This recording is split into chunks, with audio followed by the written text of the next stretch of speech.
Good evening, everyone. Welcome once again to Bhagavad-gita Satsang. I'm Hari-kirtana, and it's a great pleasure for me to be here with you, an honor to have you here with me. I'm very happy to see you all who are here with me in real time, live this evening. Oh, Trish, you're here. That's so nice. Annie, Bonnie, Erica, Glenna, Sarah, Serge, Steve, and Thomas. Thank you all very much for being here with me in real time. I expect a few more folks may drop in and join us as we go. And to those of you who are watching after the fact, bonjour.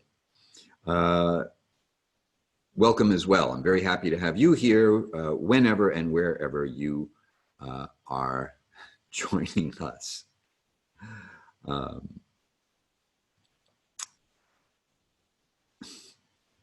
right, on with the show. Let's begin with our usual housekeeping chores. So for those of you who are new to the satsang,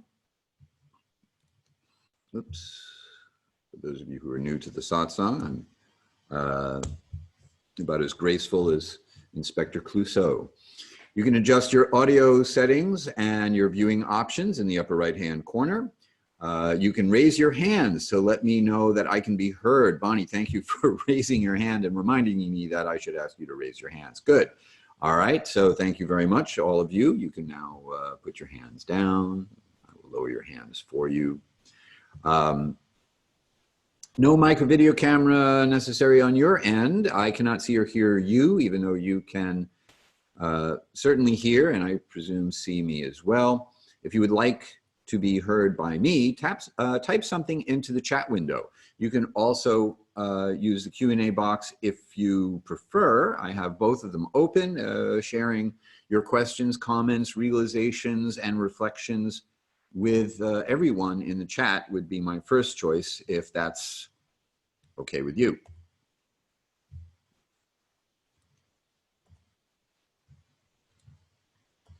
All right.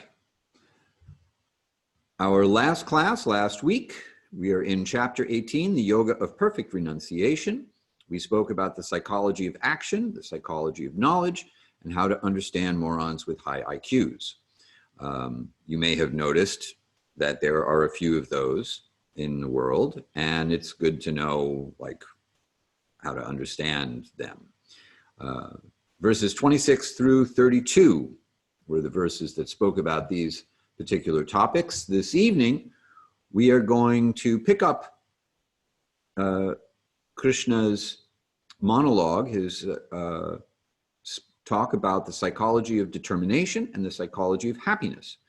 We will also talk about nectar, poison, and madness. Ooh, crazy. But first,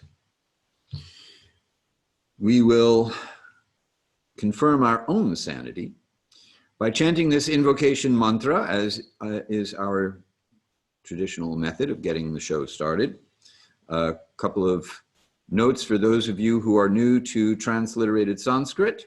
Sanskrit written in the Roman alphabet with diacritics, marks that indicate pronunciation cues. The dot over an M indicates that, as well as closing your lips together in front, as you would normally do with an M sound, you will also bring the back of your tongue up to the back of the roof of your mouth, wrapping your mouth in, it's like wrapping your mouth around a little walnut. So the sound comes out through your lips, but also from around your jaw and your nose. It's very complete sound. The sound will come out your ears, top of your head, and hopefully emanate from your heart. A bar across a vowel indicates a long and open version of that vowel, in this case an A, so an ah sound as opposed to an sound, which is the sound of an A in Sanskrit without the bar. And with that hopefully useful information, I will chant this mantra, and if you like, you can chant it back. Om Namo Bhagavate Vasudevaya.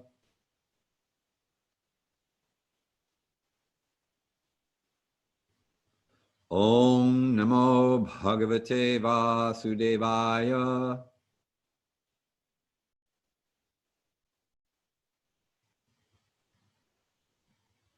Om Namo Bhagavate Vasudevaya.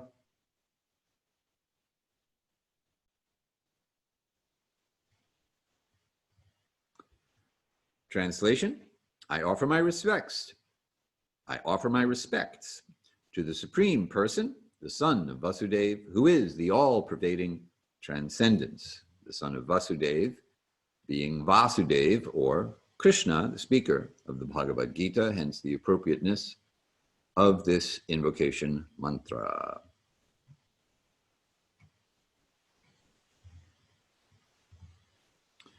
Last week, we covered verses 30 through 32, and Krishna introduced these next topics in pairs.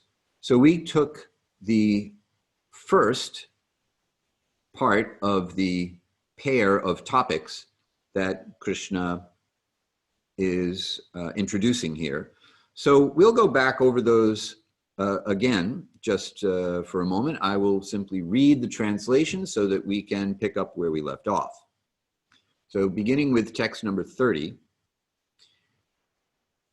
O son of Pritha, discernment by which one can distinguish between constructive engagement and disengagement, what should be done and what should not be done, what is to be feared and what is not to be feared, what is binding and what is liberating, is discernment in the mode of goodness. Then text 31, O son of Pritha, discernment by which one cannot correctly distinguish between principles of religion and principles of irreligion, between action that should be taken and action that should not be taken, is discernment in the mode of passion. O son of Pritha, discernment by which one considers irreligious principles to be religious principles, and religious principles to be irreligious principles, that is covered by darkness, and sees things as the opposite of what they really are, is discernment in the mode of ignorance. So we get these three divisions of discernment. To recap, when one is confident in correct perception, in correct knowledge. This is spoken about in Patanjali's Yoga Sutras as correct perception is one state of being one could be in. And I never really noticed how often I will take my hand and do something on my nose or scratch my face until this last week. Anyway, I haven't been out. I wash my hands. I'm good.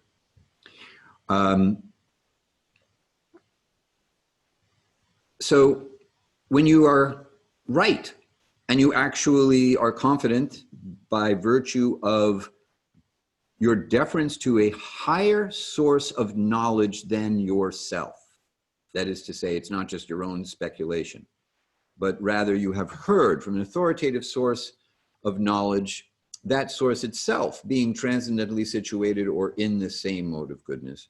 And you are acting in the mode of goodness. Your actions are actually what provide you with the capacity for this kind of discernment. It's not just armchair philosophy that you read in a book, but rather you hear and you act on what you hear. It purifies your consciousness, and that purifies the instruments of perception, and that allows you to see things as they are.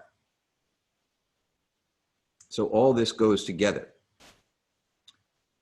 As opposed to confusion, simply not being able to tell what's a proper way to do things, what's an improper way to do things, what's a proper way to see things, think about things, what's an improper way to think about things. Not knowing what to do. Sometimes you get it right, sometimes you get it wrong. The reason? Because you're guessing. You're not deferring to a higher standard of knowledge or source of knowledge. And your actions are actions that are driven by attachment to the results of your actions. Therefore, your intelligence becomes warped based on the intensity of your desires and your engagement in activities that are really all about fulfilling your desires as opposed to attaining some higher knowledge or higher state of being. So that's in the mode of passion. And then in the mode of ignorance, a person is completely convinced they're right when they're wrong. They are convinced that that which is against the principles of religion is the principles of religion. And therefore they see things as they are not, but they are convinced that they are right. And any attempt to suggest that there might be another way of looking at things is met with belligerence. So this is discernment in the mode of ignorance. And now Krishna will continue by speaking about determination in these three different modes of being, or as influenced by these different qualities of material nature. So if you have any questions or comments about discernment or intelligence is another way of thinking about this.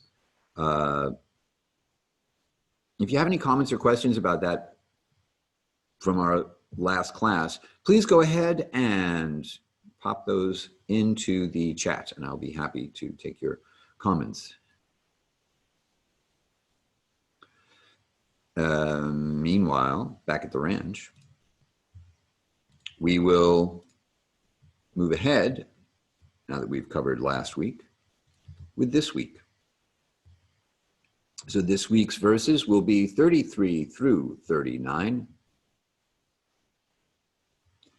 And the first verse is a verse that we're going to chant together this evening. So for those of you who are new, there's always at least one verse that we chant together in order to get a sense of how the Sanskrit works. And we'll take this verse apart according to the Sanskrit words.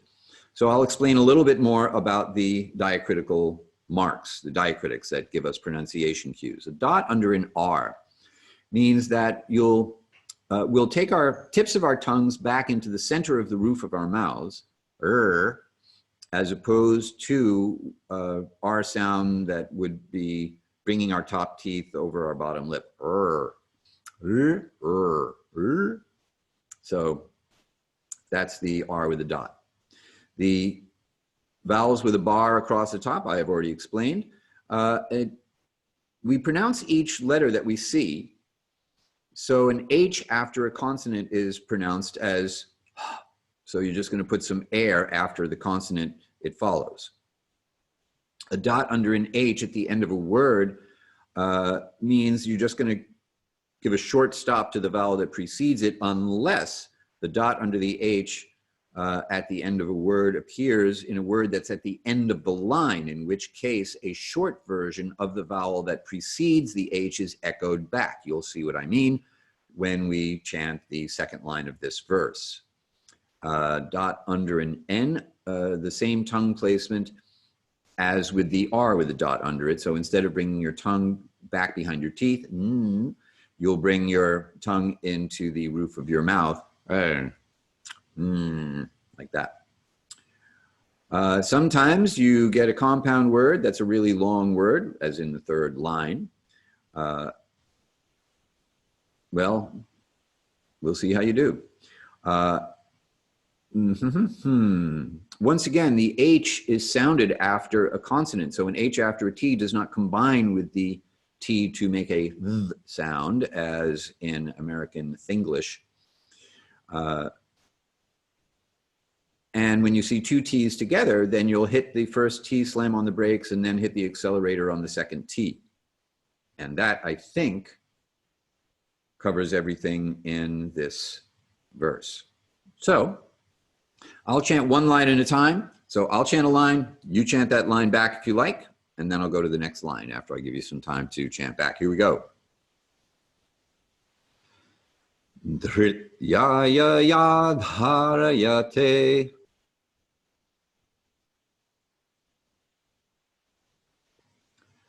mana pranendriya kriyaha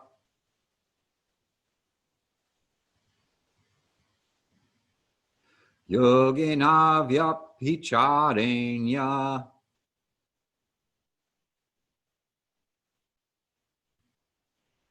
dhritti sa partha sattviki.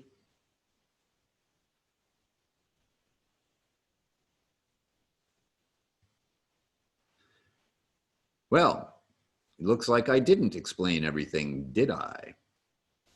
A C is always a CH sound. If you want a S sound, you get an S. If you want a K sound, you get a K. So what's a C to do? It's to be a CH sound. And if you see a CH, then it means you add a little air after the CH sound, same as you would with anything else. So that third line is actually Yogena Vyapicharenya. A little bit of a tongue twister. So we're going to do this verse again, now that I caught myself missing an essential piece of information. And that'll give you an extra opportunity to practice what is a reasonably complicated bit of Sanskrit from the standpoint of pronunciation. So here we go. Once again, I'll chant each line. You can chant it back if you like. Dhrityaya yadharayate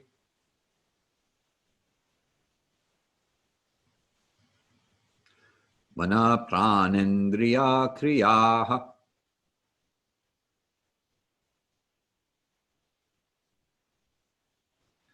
yogena vyapicharenya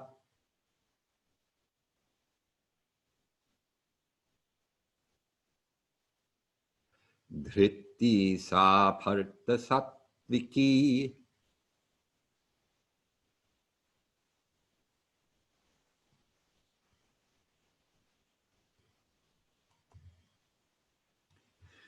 Translation: one who is liberated from material attachments, free from the propensity for self-promotion, fully endowed with determination and enthusiasm, and unwavering in success or failure, is said to be an actor in the mode of goodness. Now, this is great if we wanted to know a verse other, the translation for a verse other than verse 33. I did this on purpose just to make sure you were paying attention.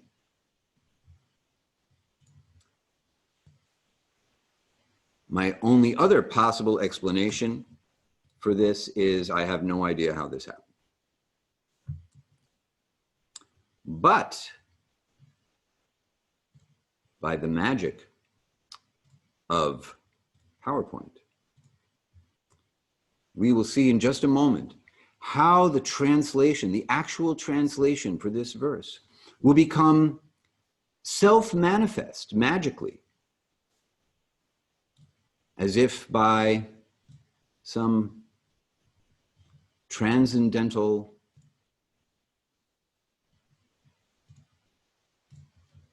arrangement. Oh, look, check it out. This is the actual translation of this verse, which has somehow or other appeared. I don't know about you, but I find that completely amazing. Let's try it again. Determination by which control of the activities of the mind, the life force, and senses is sustained by an unwavering yoga practice. That, O son of Pritha, is determination in the mode of goodness. So this is what I get for changing the program. This is not what I do. What I do is I read all of the translations first, Then go back and look at them in detail. So now that we've read the first translation, I'm going to read the rest of the translations that we're going to cover this evening. And then we're going to come back and look at each of them in detail. So, once again, verse 33, determination by which control of the activities of the mind, the life force, and senses is sustained by an unwavering yoga practice. That, O son of Pritha, is determination in the mode of goodness. Text 34. But determination by which the desire for the fruits of action is sustained by attachment to religiosity, the pursuit of wealth, and the gratification of the senses is determination in the mode of passion, O son of Pritha. And, verse 35, determination by which a foolish person cannot relinquish sleep, fear, lamentation, depression, and illusion. That determination, O son of Pritha, is in the mode of ignorance. So that covers our three verses about determination in the three different qualities. Next, Krishna introduces another topic seen through the same lens of these qualities of material nature. So verse 36. But now hear from me, O best of the Bharatas, about the three kinds of happiness by which one experiences enjoyment through repetition, and by which one also may attain the end of all sorrows. Verse 37. That which feels like poison in the beginning, but tastes like nectar in the end, is said to be happiness in the mode of goodness, which arises from the serenity of self-knowledge.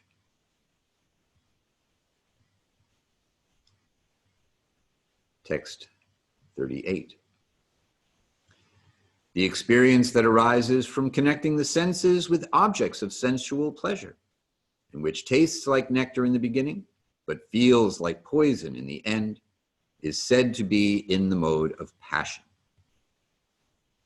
In text 39, and that which bewilders the self from beginning to end, which arises from sleep, sloth, and madness, is said to be happiness in the mode of ignorance. All right, so now we'll go back and look at verse 33 in detail. I'm going to risk sharing my screen with you once again. All right. So let's take a closer look at the Sanskrit for this verse. So beginning with the word dhritya. So dhritya means determination. Notice how it has the same, whoops, see, great risk. There we go. Notice how it has the same root, dhr, as drishti. So indicating your focus, your direction, where you are seeing. So, you know, we go where we're looking. If you're a defensive back in football and there's a runner carrying the ball in front of you and he's juking and jiving this way and that, you don't want to be looking at his feet or his hips or his shoulders. You want to look at his eyes, or her eyes, as the case may be. You want to look at their eyes because that's going to tell you where they're really going to go. You know, now football players have these visors, these tinted visors on their helmets. You can't see their eyes as well. So that gives whoever's got the ball a big advantage. So we go where we're looking. So dhritya, determination, where are you going? kind of a related idea that you're, where are you looking to go, and then the determination to arrive at a particular destination. So these different qualities of material nature take us to different destinations. And our determination, when our determination is affected by any of these particular qualities of material nature, that affects our destination. So what kind of dhritya or determination do we have? In the mode of goodness, we have determination that is associated with the practice of yoga. So when we take this word apart, yogena means by yoga practice. So what's interesting, I think, here is how Krishna is describing a relationship between the quality of goodness and the practice of yoga. The quality of goodness is elevating, purifies consciousness, acts as a platform to launch oneself beyond the qualities of material nature altogether. Therefore, it is not surprising that yoga, or the practice of yoga itself, is in the mode of goodness and intimately related with attaining the mode of goodness. And then the next word that is joined together with yogena is avyabhicharinya, havabhicharinya, without any break. So sustained practice. This is something we also hear in the Yoga Sutras of Patanjali, that the perfection of practice requires one to practice without interruption for a long period of time. So Krishna is giving us the same idea here. By yoga practice without any break, that is to say that is sustained without cessation, then mana, the mind, prana, the life force, indriya, the senses, kriya, action. The activities of the mind, the life force, and the senses are all brought under control by this yoga practice. So beyond the physical body that we take to our yoga mats and engage in our physical asana practice, Krishna is telling us that the actual purpose, that is to say the intention, is to bring about the ability to rise above the mind, the demands of the mind, the demands of the senses, and to control the life force within the metaphysical body. When one is directing the activities of the mind, the activities of the senses, rather than having this mind and senses direct us, then one is established in yoga. And from there, one can direct the life force, the metaphysical body within. So that determination to sustain that practice, to bring the mind and senses under control, and to be directing the life force. This is determination in the mode of goodness. It is a behavior, the prioritization of our yoga practice with this goal in mind is said to be in the mode of goodness. So determination to keep one's intelligence engaged in spiritual practices and desist from those engagements that degrade in consciousness is determination in the mode of goodness also. It's not just a matter of what to do, that is to say, the engagement of our mind and body, words, etc., in spiritual practices, but also the determination to resist the messages we may get from the mind and senses to do things that will take us in the opposite direction. So all that constitutes determination in the mode of goodness. So if you have any questions, comments, realizations, or reflections on how this verse is meaningful to you, please go ahead and share that with us in the chat. And while I await your comments and realizations, I will move on to the next verse. So this now is verse 34.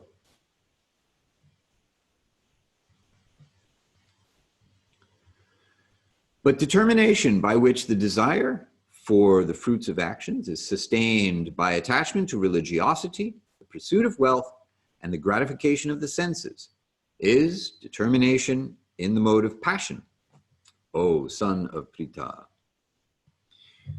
So what's interesting about this verse, at least to me, is that the mode of passion, or the quality of passion, is our normal. Success is not measured by the mode of goodness in our current culture. Success is measured in terms of the mode of passion. How wealthy are you? How powerful are you? How much stuff do you have? How much influence do you have? How well-equipped are you to provide the mind and senses with what they desire? You may have also had this experience that, you know, I speak to family members and they ask how I'm doing, and they ask what I'm up to, and I explain to them what I do. And then when I'm done, the next question, as often as not, will be, are you making money? Are you, earning a comfortable living? Followed by, how's your health? You're healthy? So if my senses are strong, if my body is healthy, then my senses are strong, and therefore they can enjoy the objects of the senses. And if I have money, I can acquire the things that my senses desire. And this is how we measure success, not by progress on the path of self-realization, but progress on the path of material enjoyment. Our whole society is pretty much based on that. Now, the other thing that's interesting about this is this attachment to religiosity. So it's not attachment to religion or religious principles, but rather formulations of religiosity or religious behavior through which one gets a reward. So this is the conception of religion that says, play by the rules, get a reward for your good behavior. So there's an ulterior motive here. The idea is material enjoyment.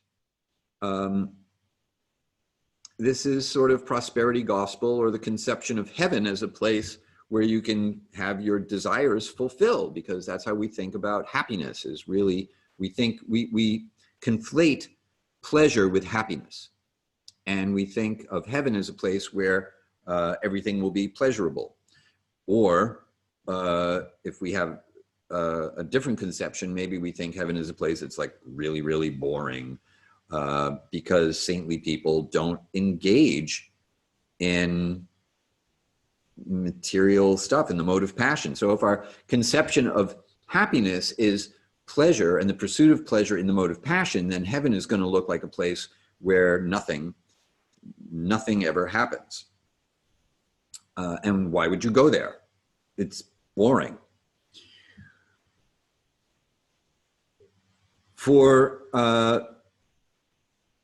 someone who wants a heavenly reward and has a conception of heaven as, some place where their desires are fulfilled, or that there's some kind of enjoyment on a higher level, or in this life here now, one will be rewarded by having wealth.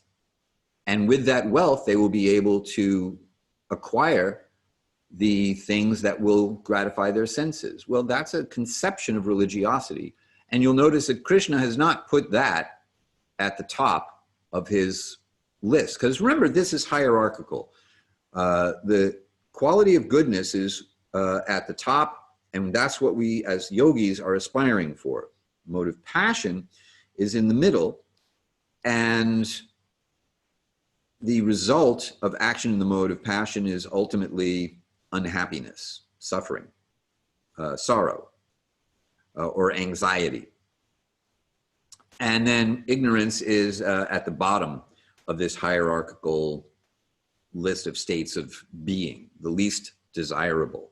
So sometimes we hear that goodness is ignorance and passion in balance. If I balance out my ignorance and passion, so not too much ignorance, not too much passion, if I get them in equilibrium so that I'm doing an equal amount of stuff in the mode of ignorance and an equal amount of stuff in the mode of passion, that somehow or other that becomes the mode of goodness. That's not right. That's not how Krishna is describing the qualities of material nature in the Bhagavad-gita. And I'm not really sure where this conception of equal parts passion and ignorance equals goodness, but it's not in the Bhagavad-gita, just so you know. So this sort of religiosity is what we're speaking about in this verse, not universal religious principles or authentic religion that brings about proximity to God and love for God, self-realization for the sake of self-realization, without concern for material things. It's not that kind of high-level spiritual religion we're talking about. It's more like dogmatic rule following for the sake of getting a reward. I'll try not to thump on the table and make that sound in the microphone. Any questions or comments about this last verse? Any realizations or reflections that you would like to share? Please do so. You can pop something in the chat if you like. I'll keep an eye on that as we move on to the next verse, verse 35. And determination by which a foolish person cannot relinquish sleep, fear, lamentation, depression, and illusion.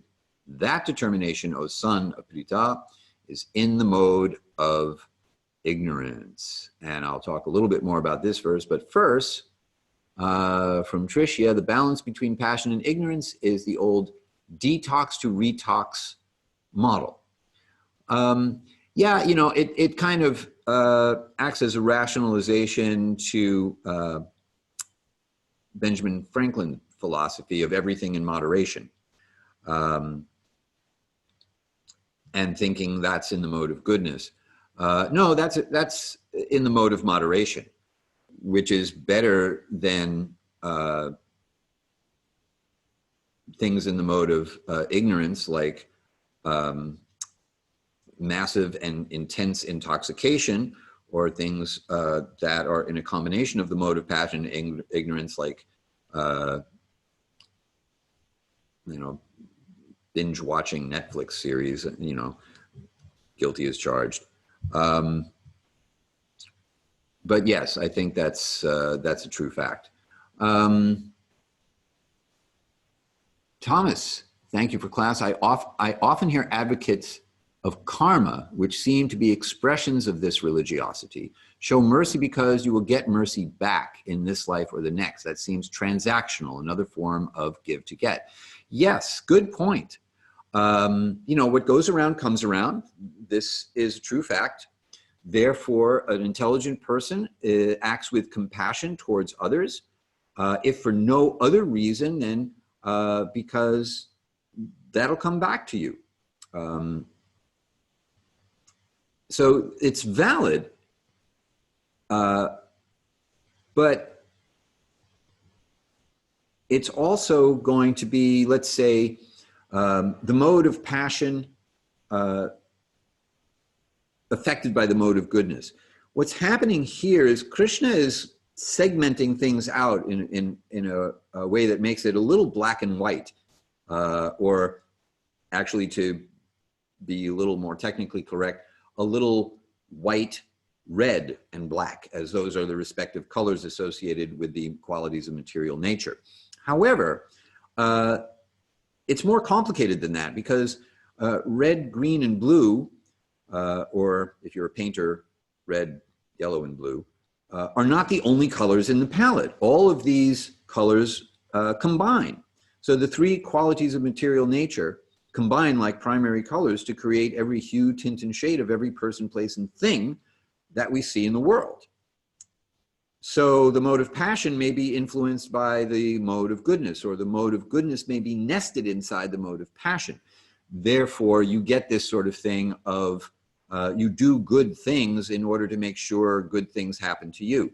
So yeah, it's transactional. It's not on the highest platform, but it's certainly better to be motivated by self-interest, not wanting bad karma, and therefore having a sense of compassion or kindness, generosity for people.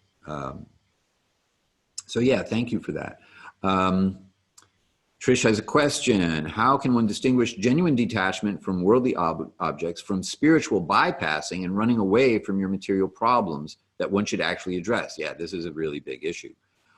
You can't fake it till you make it. This doesn't apply in the spiritual practice. You actually have to do a spiritual practice, sadhana, in order to progressively acquire the qualities that allow you to be authentic in your renunciation. And if you're not there yet, well, you exercise as much determination as you can in order to elevate your consciousness, but don't be artificial about it. Don't repress desires. Krishna says earlier in the Bhagavad-gita, one has to act according to one's nature. It's just not possible to act otherwise. What will repression accomplish? Later on in this chapter, Krishna will speak about how it is better to do your own duty according to your nature than to try to do someone else's. That can be dangerous. And spiritual bypassing is a very good example of how one can do more harm than good by trying to act artificially on a spiritual platform that they don't actually stand on. So good point. You have to be honest with yourself. That's how you distinguish genuine detachment in yourself by asking yourself to be honest, be humble, and with others.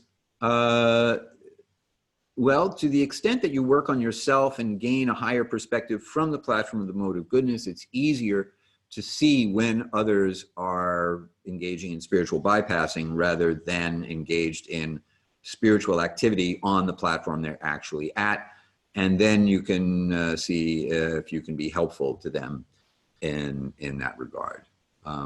Honesty is the best policy. Humility is the first prerequisite for knowledge and understanding, and the first symptom of wisdom. Thomas, what's the higher motive for compassion in a karmic mode? I think I know, but would love to hear. And then Serge, I'm going to get back to ignorance in just a moment.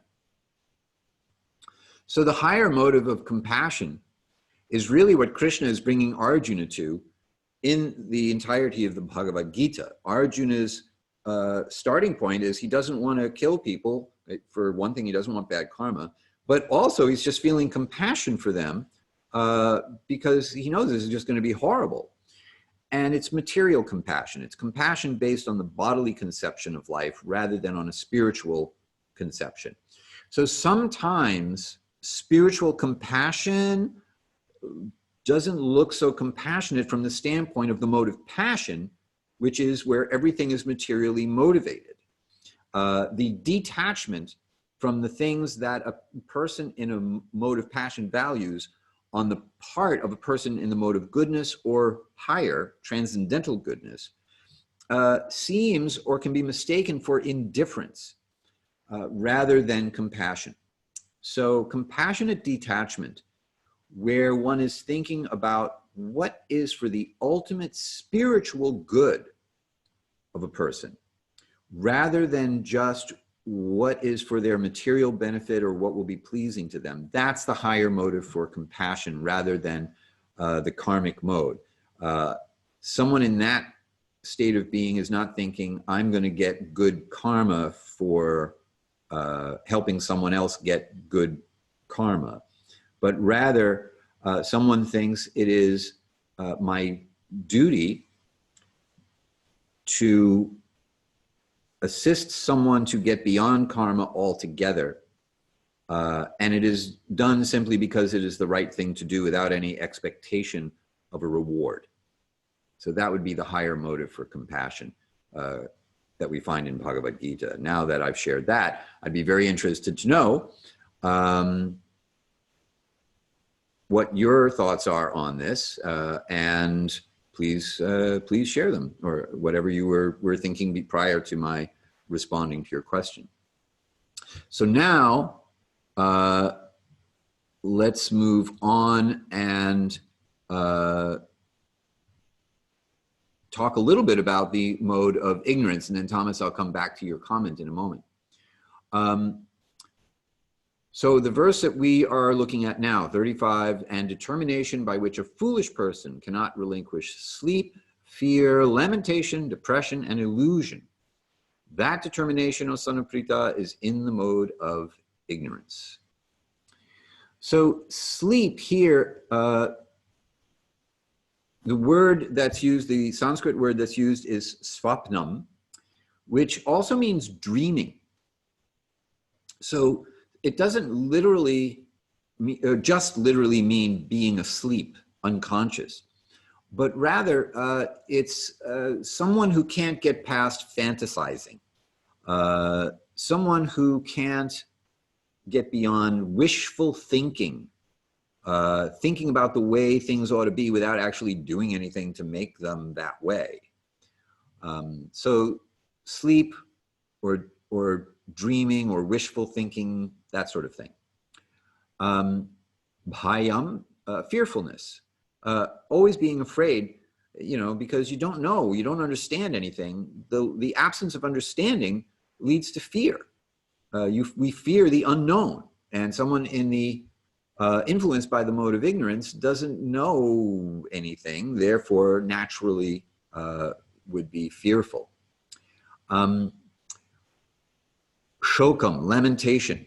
So in the beginning of the Bhagavad-gita, Krishna gives Arjuna some really tough love by saying, your arguments for not fighting this battle sound like they're the words of a learned person, but someone who's really wise does not lament either for the living or the dead. And then he explains why. So lamentation is a symptom of material consciousness. Someone who is experiencing their spiritual nature and who sees the world through a spiritual lens may feel compassion for everyone who is suffering by virtue of an illusory misidentification of the self as the not self, or as the spirit soul, as the material body. But such a person has no cause for lamentation, whereas someone in the mode of ignorance is absorbed in this state of lamentation. Moroseness or depression is another symptom. And then madam, illusion, intoxication, madness, vanity, false pride. These are all different definitions of the word that I've translated here as illusion. So these are all the elements of the determination of someone who is absorbed in this quality or influenced by this quality. So Serge, I hope that helps to bring a little more light onto the topic of ignorance. And I'm going to come back to all three of these modes in a way to, good, all right, you're welcome, to comprehensively understand them. Meanwhile, let me wrap this up with Thomas's comment. Great personalities almost always accept voluntary suffering because of the suffering of people in general. Yes, one will go to great lengths, accept inconvenience for the sake of being of spiritual service to others. This is why a comfortable life and the pursuit of spiritual consciousness don't always go together. At a certain point, you are able to accept this inconvenience authentically, as opposed to spiritual bypassing and artificially accepting such inconvenience. This is considered the highest method of worshiping the Supreme Lord, who is present in everyone's heart. So this is a quote from the Srimad Bhagavatam, which is this set of books right up behind my head here. So Thomas, thank you very much for sharing this idea of how a spiritual person acts on the basis of compassion. So now in the next verse, verse 36, Krishna is now going to introduce this next topic of the three kinds of happiness.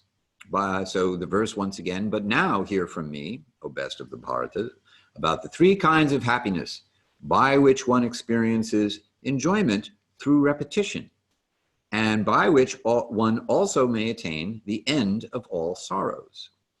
So repetition here is going to have a double meaning. One meaning is by practice. That is, if you're practicing something, you do the same thing over and over again in order to get good at it. Abhyasat is the Sanskrit word that is used here.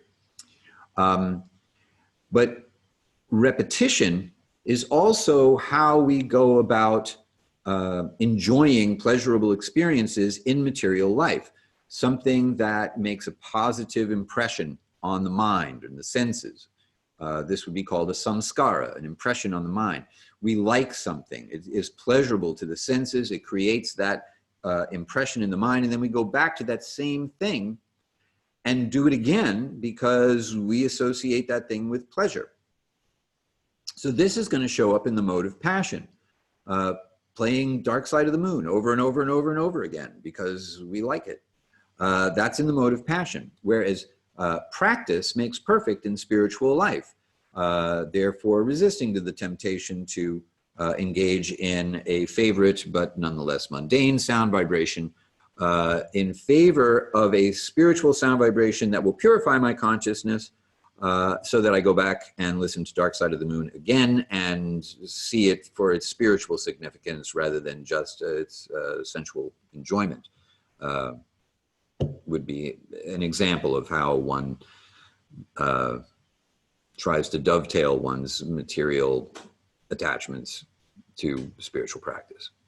But at least my attachment to football gave me a good analogy for the earlier verse. So anyway, there you go. Yeah, not that I've ever done that. So a conditioned person, someone who is conditioned to these qualities of material nature, is going to try to enjoy whatever brought them happiness again and again and again and again. But in due course of time, one may get the idea that this is just entangling one in material nature. And someone like a great personality, as Thomas quoted from this Srimad Bhagavatam, some great personality might go to some trouble, accept some inconvenience to enlighten someone who is simply running through the hamster wheel of material enjoyment, that this is it. This is all you're going to get from this. And it's not going to end well because it's temporary.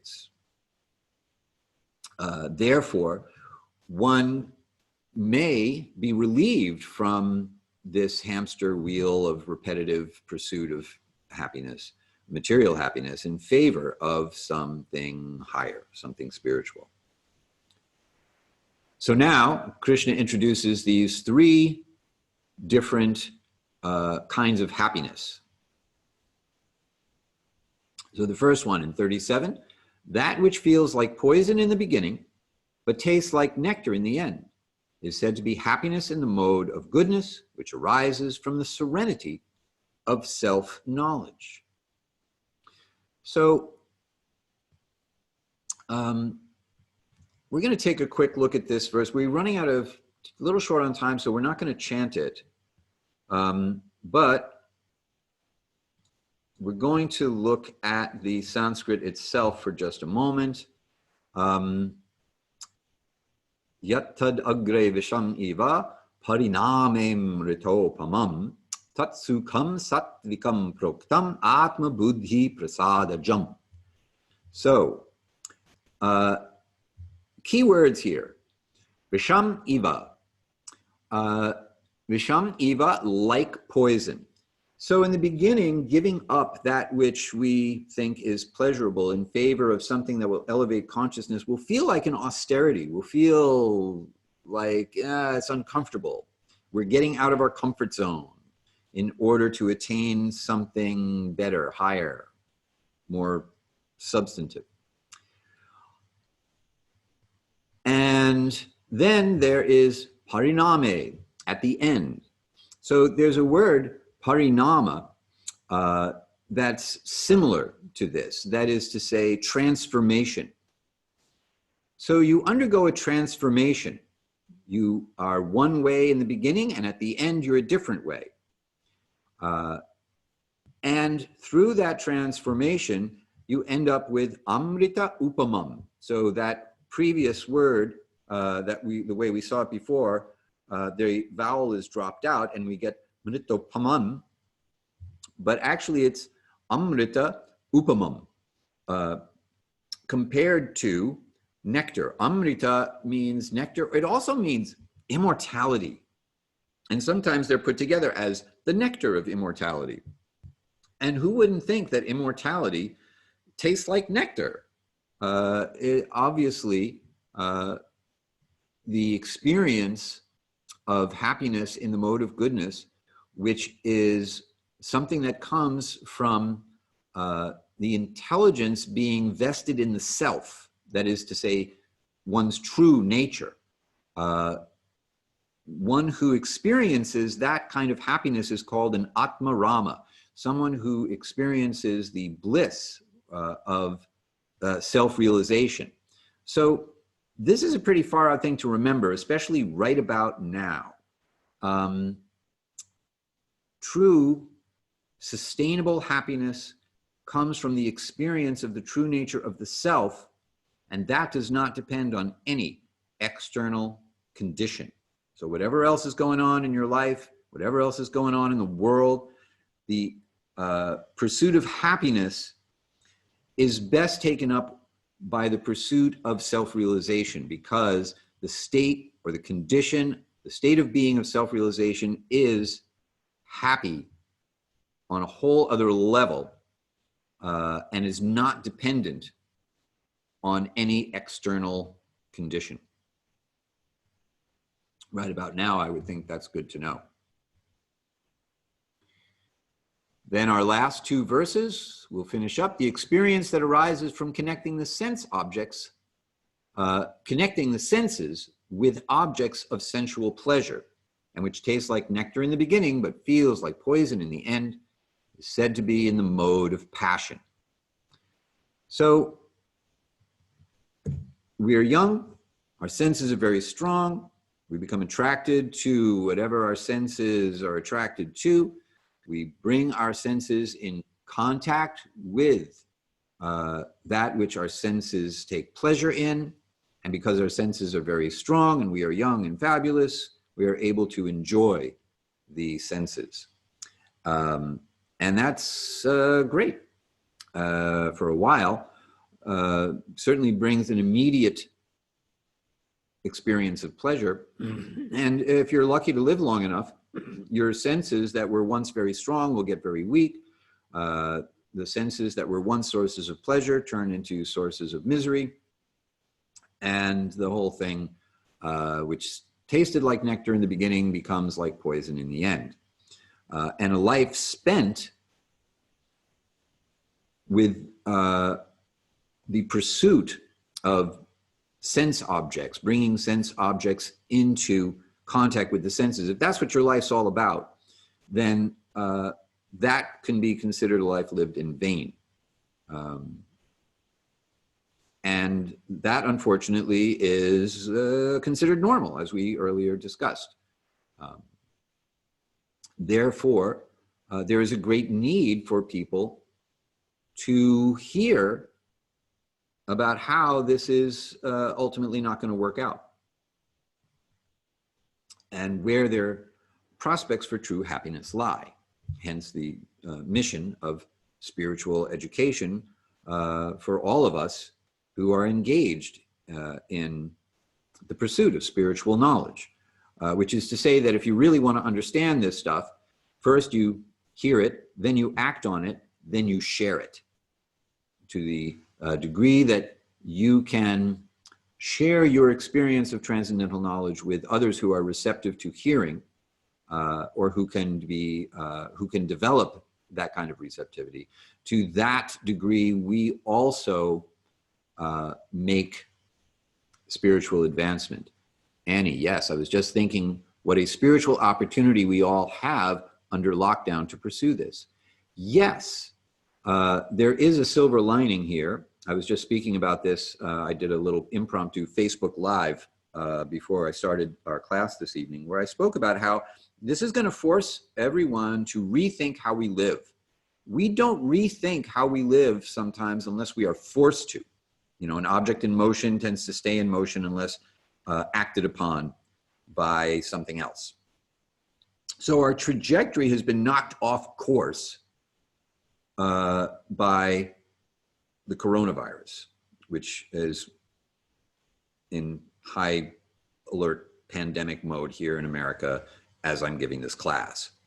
So yeah, we're in lockdown. We can't go anywhere. We can't do anything. We can see each other on the internet. And beyond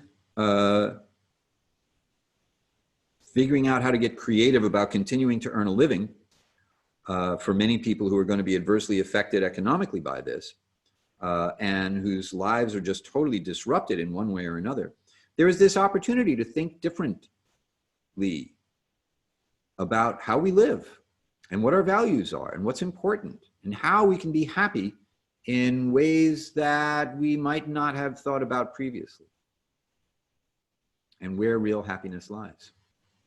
So yeah, there's a big spiritual opportunity in this calamity.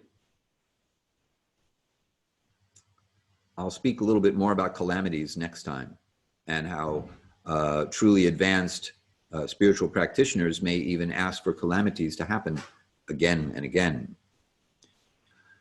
Finally, we finish up with verse 39, and that which bewilders the self from beginning to end, which arises from sleep, sloth, and madness, is said to be happiness in the mode of ignorance. So once again, that which arises from inertia and delusion, that's one way to be happy. There's no practice required. Repetition happens automatically. And there's two kinds of happy people. There's the happy person who's completely self-realized, situated in transcendence. There's a happy person who's completely covered by the mode of ignorance. And then there's the rest of us who are in between those things. However, the happiness that one experiences in the mode of ignorance is of a significantly lower quality, and leads to the degradation of consciousness, and is not actually desirable by one who understands the value of a higher aspiration. So that brings us to the end, and I thank you all for sticking around for a little bit of extra time to cover all of this evening's class. We spoke about the psychology of determination, the psychology of happiness, according to the 3 qualities of material nature, and nectar, poison, and madness. We covered verses 33 through 39. And if you have any last questions, now is a good time to pop them in the chat. And if you are watching this after the fact, or if a question arises in your mind, or for that matter, if you would like to share a realization and insight with me from this class, I would be very, very happy to hear from you. So please send me questions, comments, realizations, and reflections at hari-kirtana.com. And with that, I will tell you that next week, we will speak about civic duty and the qualities of material nature. So Krishna is going to wrap this up by showing how these qualities of material nature manifest in our social roles, our relationships in society. We'll talk about how everyone, regardless of one's social position, has a path open to them for perfection, and how we can find perfection even in imperfection. We'll cover verses 33 through 39, and that's that. All right. You are all very welcome. Thomas, Sarah, and Annie, thank you very, very much for your participation. Trish, thank you for being here. So nice to see you here. I hope you all have a wonderful rest of your evening. I hope you all stay well and safe, as well as you and yours, all endeavoring to persevere and staying healthy. Serge, thank you very much. I look forward to seeing you all again next time. Have a nice night.